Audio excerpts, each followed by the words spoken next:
వందే శంభుముమాపతిం సురగురుం వందే జగత్కారణం వందే పన్నగభూషణం మృగధరం వందే పశూనాం పతిం వందే సూర్యశశాంకవహ్నినయనం వందే ముకుందప్రియం వందే భక్తజనాశ్రయం చ వరదం వందే శివం శంకరం. శివాయ గురవే నమః. ఈరోజు మన వీడియోలో దక్షిణ కాశీగా విరాజిల్లుతున్న స్వయంభూ శ్రీ పార్వతీ సమేత శ్రీ శక్తీశ్వర స్వామి వారి ఆలయ చరిత్ర గురించి, ఆ ఆలయానికి ఉన్న స్థల పురాణం గురించి మనం చదువుకుందాం. ఇక్కడ కనిపిస్తున్న భగవంతుడు ఆ శక్తీశ్వర స్వామివారే.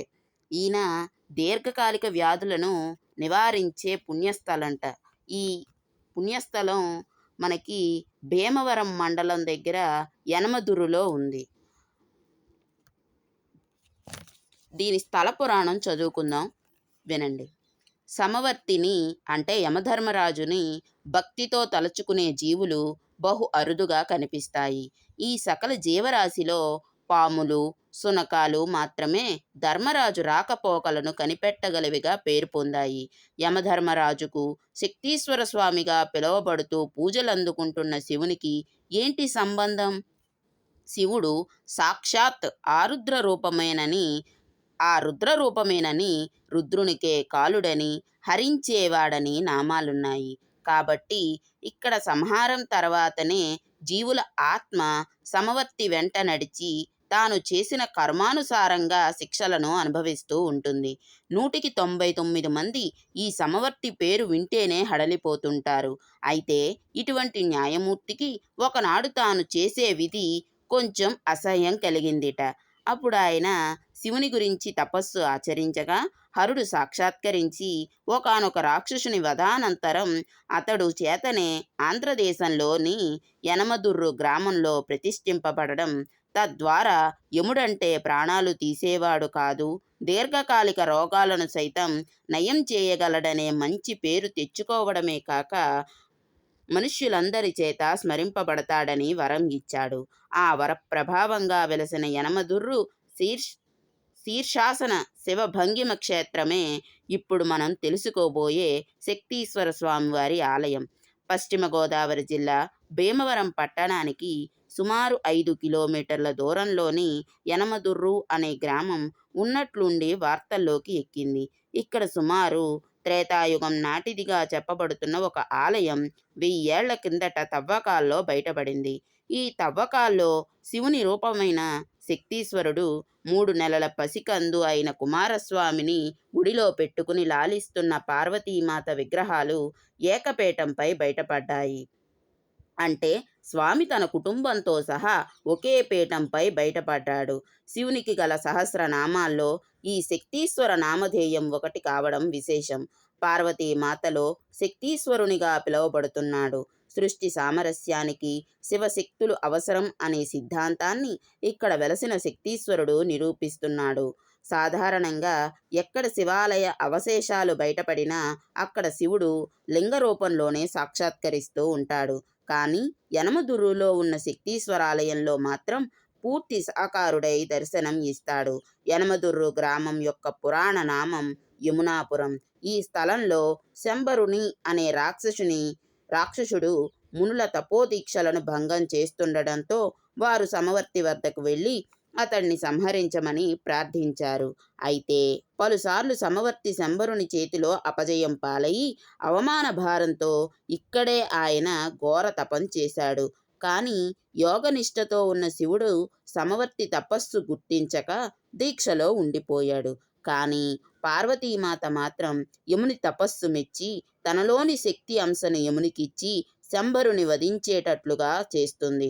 అమ్మవారు తనపై చూపిన కరుణకు కరిగిన సమవర్తి తన విజయాలకు గుర్తుగా ఈ ప్రదేశానికి యమపురి అని నామకరణం చేసి కాలక్రమంలో యమునాపురంగాను యనమదుర్రుగాను రూపాంతరం చెందింది. భవిష్యత్తులో ఈ ప్రాంతంలో రాక్షసులను సంచరించడానికి వీలు లేకుండా పార్వతీ పరమేశ్వరులను పుత్ర సమేతంగా వెలియమని ప్రార్థించాడు. యముని కోరిక మేరకు బాలింతరాలుగా ఉన్న పార్వతి తన 3 నెలల పసికందు అయిన షణ్ముఖునితో శీర్షాసన భంగిమలో ఉన్న తన పతితో సహా ఇక్కడ ఆవిర్భవించింది.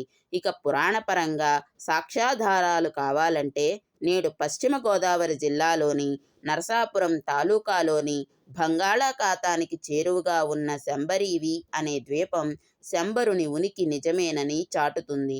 ఈ శంబరుడు శ్రీరాముడున్న త్రేతాయుగం వాడు కావడంతో ఈ ఆలయం బహు పురాతనమైనదిగా వాసికెక్కింది. శివుని ప్రతిమామూర్తి సాధారణంగా కాళ్లపై నిలబడి ఉంటుంది.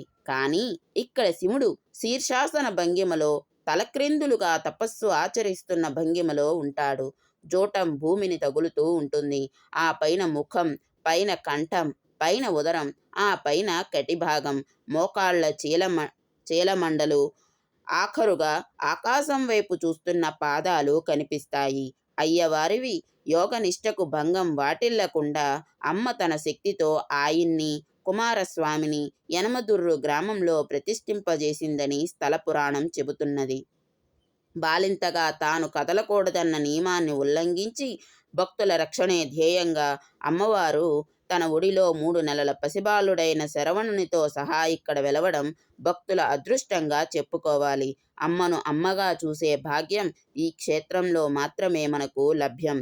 యనమదుర్రులోని శక్తీశ్వర స్వామి ఆలయంలో అనేక చిత్ర విషయాలు వింటుంటే ఒళ్ళు గగ్గుర పొడిపింపక మానదు. ఆలయానికి తూర్పు ద్వారం ఎదురుగా శక్తిగుండం అనే మంచినీటి సరస్సు ఉన్నది. స్వామివారి నైవేద్యం, అభిషేకాలన్నీ కూడా ఈ నీటితో నిర్వహిస్తారు. ఈ చెరువునకు అనేక ప్రత్యేకతలున్నాయి. ఒకసారి చెరువునకు చుట్టూ ప్రాకారం నిర్మించే తలంపుతో చెరువును ఎండబెట్టారు. స్వామివారికి నైవేద్యం వండటానికి వేరే చెరువు నీటిని వాడగా నైవేద్యం ఉడకకుండా అలాగే యథాతథంగా ఉండిపోయింది. అప్పుడు పూజారి ఎండగట్టిన చెరువులోని బురదలో బురద తీసి గుంట చేయగా అందులో తిరిగి నీళ్లు ఊరాయి. అలా ఊరిన నీటిని నైవేద్యంలో పోయగా క్షణకాలంలో నైవేద్యం ఉడికిపోయింది.